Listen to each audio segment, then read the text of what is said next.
Bonjour à tous et bienvenue sur leséchos.fr. Ce matin, émission un petit peu particulière puisque l'invité des échos est exceptionnellement délocalisé ici à la porte de Versailles à l'occasion de Viva Technologies.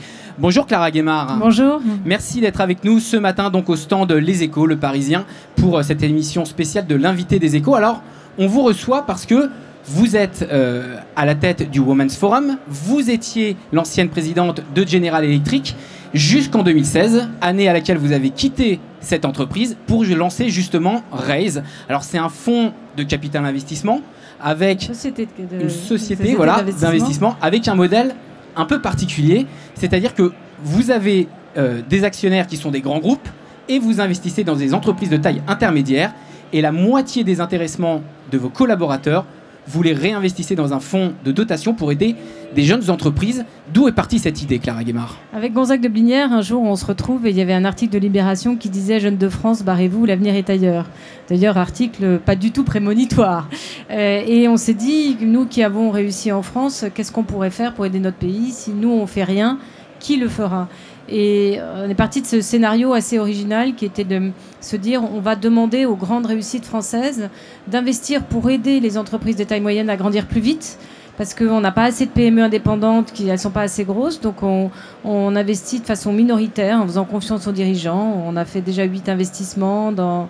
Les deux plus connus, c'est Nature et Découverte et Babylou, mais il y en a plein d'autres qui sont de très très belle qualité. Et la particularité, c'est que nous, l'équipe, Gonzague, moi et puis tous ceux qui travaillent avec nous donnent 50% de nos bénéfices à une fondation pour aider les entrepreneurs. Et nos actionnaires, donc on en a 52, dont la moitié du CAC 40, ont pour la plupart accepté d'anticiper ce don pour que le fonds de dotation, qui est reconnu d'utilité publique, qui a l'accord de mécénat, puisse démarrer tout de suite. Et donc on a la plus grosse fondation pour l'entrepreneuriat. On a aujourd'hui, depuis 3 ans, reçu 1500 startups. On en a sélectionné 130. Et notre accompagnement, c'est vraiment vers celles qui ont déjà démarré, qui ont déjà 2-3 ans d'âge, qui ont leur proof of concept, qui ont à peu près 1 million d'euros de chiffre d'affaires, qui ont 10, 15, 20 salariés. Parce que ce décollage, c'est le moment qui est le plus difficile. Avec Bain, on a fait une étude qui regarde comment est le paysage des startups et on se rend compte que la première année, ça va, la deuxième année, ça va, mais de 3 à 5 ans, c'est très compliqué. Il y a 50% qui meurent et souvent parce qu'elles font des erreurs. C'est un franchissement de seuil, quelque part. Oui, vous savez, vous démarrez, vous démarrez avec des potes, vous avez une bonne idée, vous avez 2-3 clients, et après, il faut que vous deveniez une entreprise rentable et qui se construise dans la durée.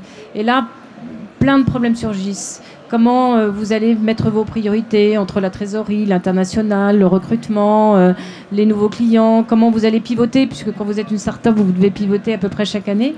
Donc non seulement nous, on fait de l'accompagnement avec des experts, avec des cadres de grands groupes, mais aussi on leur fait des prêts d'honneur à 100 000 euros avec 2 ans de différé, pas de garantie, sur 6 ans, en leur demandant la promesse de rembourser vite s'ils gagnent très vite, pour que d'autres puissent en profiter. Et alors justement, ça pose une question, puisque vous aidez ces jeunes entreprises avec de l'accompagnement et également du financement. Qu'est-ce qui fait, par exemple, que, allez, on va dire 2 startups qui s'adressent à peu près, on va dire, sur le même marché, avec des produits similaires, qui se concurrencent l'un l'autre, qu'est-ce qui fait que l'une peut réussir là où l'autre peut échouer? Alors d'abord, les deux peuvent réussir, parce que les startups vont beaucoup dans des marchés nouveaux et des territoires qui n'ont pas été encore explorés. Et la concurrence, elle existe aussi dans le monde des startups et la compétition peut être salutaire. Nous, ce qu'on constate, c'est que on peut mettre tous les critères qu'on veut, les fameux KPIs, tous les chiffres que vous voulez. C'est la détermination, l'envie, le travail en équipe. Il y a un critère qui pour nous est très important, c'est si les startups jubilent en équipe. Si vous sentez cet enthousiasme, cette énergie, même s'ils vont faire des erreurs, à partir du moment où ils sont accompagnés et qu'ils ont l'humilité d'écouter les conseils qui leur sont donnés, ils vont grandir. Le facteur humain est donc déterminant quelque part. Mais c'est le seul. C'est le seul. Quand vous démarrez une start-up sur une idée, l'idée, certes, elle est importante, mais tout est dans l'exécution. Donc c'est vraiment la qualité de l'équipe et sa capacité de travailler ensemble, la capacité de se remettre en cause, la capacité de percevoir les marchés, de pivoter, qui va faire qu'une start-up réussit ou pas. Et ça, dans tous les secteurs. Ici, on est à Vivatech, mais ce qui est très important de dire, c'est que Vivatech, c'est pas que de la tech.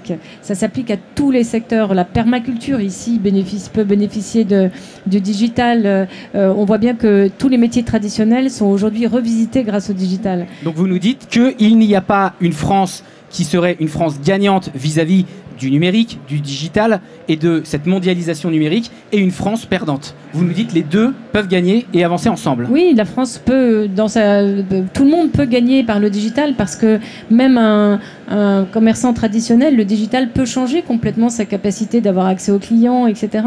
Et donc, souvent quand on parle du numérique, ça fait peur, parce qu'on se dit, moi je sais pas coder, je suis pas ingénieur, donc c'est pas mon monde. En réalité, c'est pas ça du tout. On voit aujourd'hui plein de startups qui naissent pour distribuer des repas, pour aider les malades, pour lutter contre le gaspillage, pour développer aussi l'entrepreneuriat social.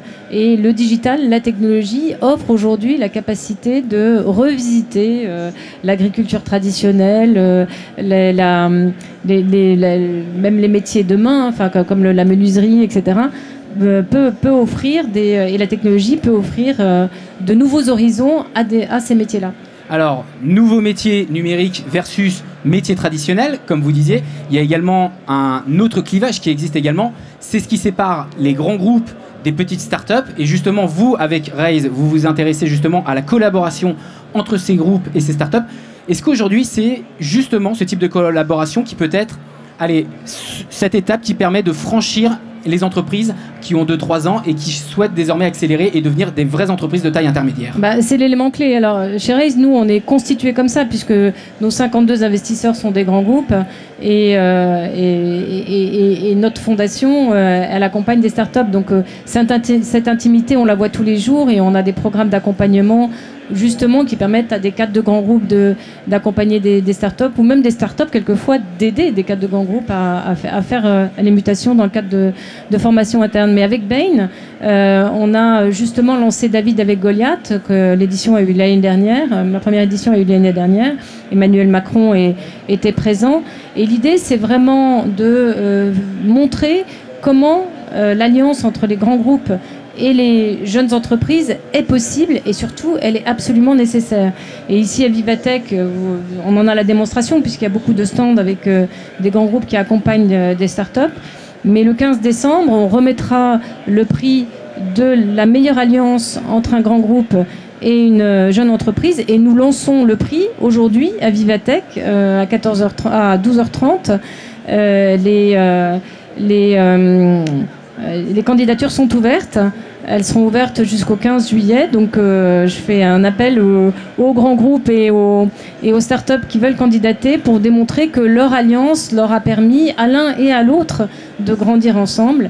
Et ce sera reconnu le 15 novembre. Il y aura Isabelle Cocher, Gilles Pélisson et d'autres qui seront membres du jury.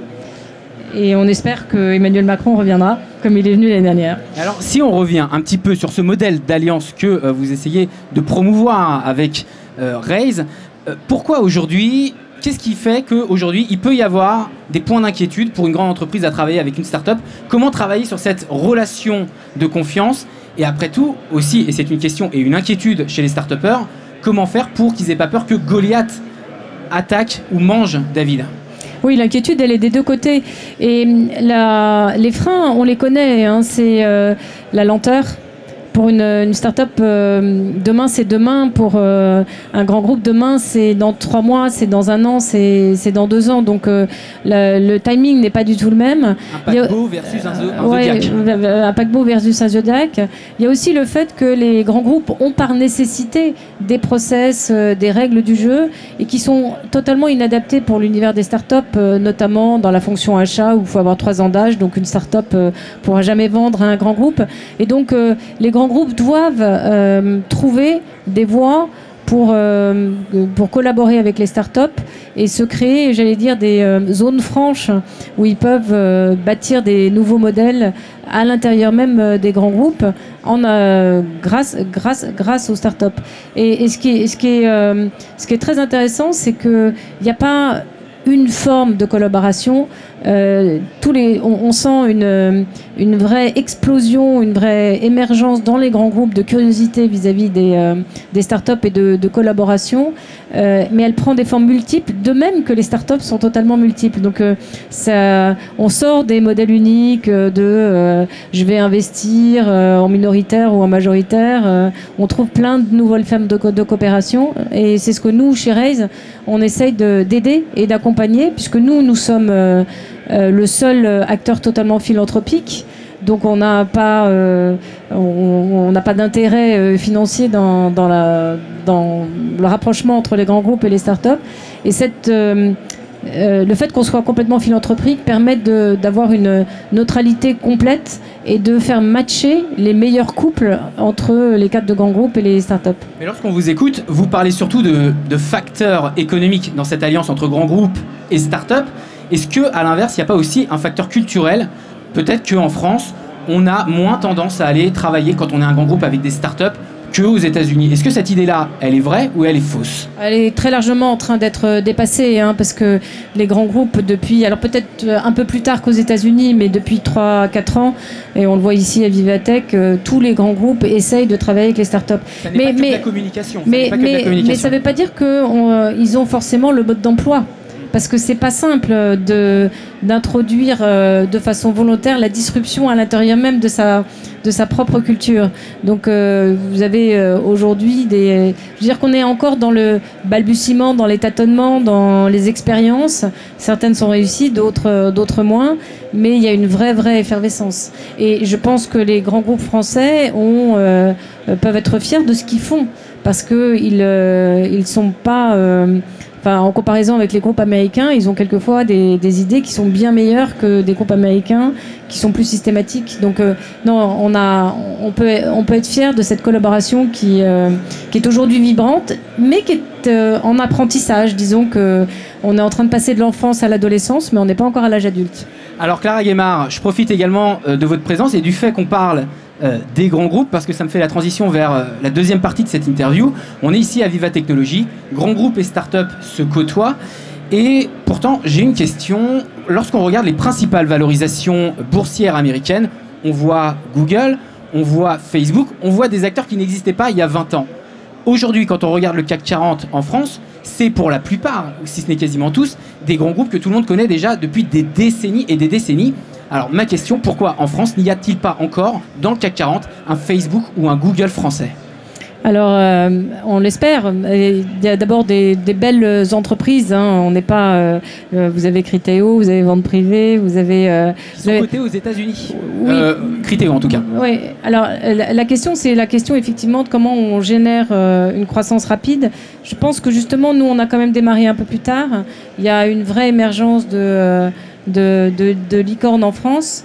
Il y a des sujets de financement, incontestablement. Les levées de fonds sont beaucoup plus importantes aux États-Unis qu'en France. Et c'est sûr que ça, c'est un sujet qu'il faudra résoudre pour permettre aux moyennes entreprises de devenir des très grandes entreprises. Mais c'est un sujet qui ne concerne pas que les nouvelles entreprises, ça concerne toutes les entreprises en France. Et allez, juste dernière question, Clara Guémard. Vous évoquiez en tout début d'interview un article qui vous a motivé justement à créer Raise, votre société d'investissement. Aujourd'hui, qu'est-ce qui a changé depuis cet article en France? Qu'est-ce que vous avez vu dans cet écosystème, vous qui étiez à la tête d'un grand groupe et justement qui maintenant êtes dans l'univers notamment des startups, des jeunes entrepreneurs? Qu'est-ce qui vous a motivé et qu'est-ce que vous avez vu comme transformation dans les mentalités en France en termes de création d'entreprise? C'est amusant parce que c'est comme si cet article de Libération avait créé une forme d'électrochoc et que les jeunes avaient voulu le faire mentir. puisque la transformation, elle est venue de la jeunesse. C'est les milléniums qui se sont dit j'ai pas forcément envie d'avoir un avenir tout tracé, je veux créer mon propre avenir, je veux être maître de mon destin. Et c'est devenu très rapidement plus trendy de travailler dans une start-up ou de créer une start-up que de travailler dans des groupes institutionnels. Alors évidemment, il faut des deux. Ce sur quoi il faut insister, c'est qu'il n'y a pas un monde qui est meilleur que l'autre. C'est la collaboration entre les grandes entreprises, les moyennes entreprises et les petites entreprises qui est essentielle. Mais ce qui a changé, c'est qu'il y a eu brusquement un phénomène de contagion de masse extrêmement positive, parce que ça marche. Parce que ça marche aujourd'hui, créer sa start-up, alors ça ne veut pas dire qu'elle marche toutes, et encore une fois, il y en a 50% qui échouent, mais il y en a 50% qui gagnent, et puis dans celles qui échouent, souvent il y en a qui recommencent. Ils ont appris de leur échec, ils se disent en fait je me suis trompé à telle étape, je suis allé trop vite ou trop lentement à telle étape, donc je vais recommencer parce que j'ai appris. Et est-ce que la French Tech, ce label qui a été créé pour fédérer les écosystèmes français et qui était accordé à des métropoles, a également joué un rôle? Et sur ce point, est-ce que vous diriez que François Hollande et ses différents gouvernements ont été des bons acteurs ou pas pour la création d'entreprises, pour justement le numérique? Je pense qu'il y a eu effectivement une conjonction de facteurs et que la French Tech a été un élément qui a permis de cristalliser ce dynamisme qui ne se voyait pas à l'époque, qui était sous les radars, et de le mettre en lumière et de l'emmener à Las Vegas. C'est vrai que quand vous allez à Las Vegas, vous êtes assez fiers de voir que le stand français est le deuxième stand après celui des Américains, et celui vers lequel viennent tous les investisseurs en disant tiens, ces petits Frenchies, ils ont des idées qui sont superbes et qui en même temps sont belles, parce que ce qui souvent caractérise les entreprises françaises, c'est que le design est d'une très grande beauté. Et je crois que cette cristallisation, elle s'est répandue un peu partout. Aujourd'hui, elle en pleine lumière. Et moi, la seule chose que je voudrais dire à ceux qui nous écoutent, c'est que c'est possible. Et ça n'est pas, c'est pas les happy few, c'est pas les beautiful people. Nous, on rencontre tous les jours des jeunes entrepreneurs qui viennent de banlieue, qui viennent de la campagne, qui sont agriculteurs, qui sont paysans, qui sont menuisiers, qui sont dans des métiers traditionnels et qui décident de se lancer et qui réussissent et on les accompagne. Donc on n'est pas dans deux mondes. C'est juste aujourd'hui il y a le digital permet à n'importe qui a envie d'entreprendre de tenter sa chance. Et ce sera donc le message de la fin. Merci Clara Guémard d'avoir été avec nous ce matin dans l'émission L'invité des échos. Quant à vous, vous pouvez suivre toute la journée les conférences que nous organisons ici en direct depuis Viva Technologie sur leséchos.fr. Merci à tous.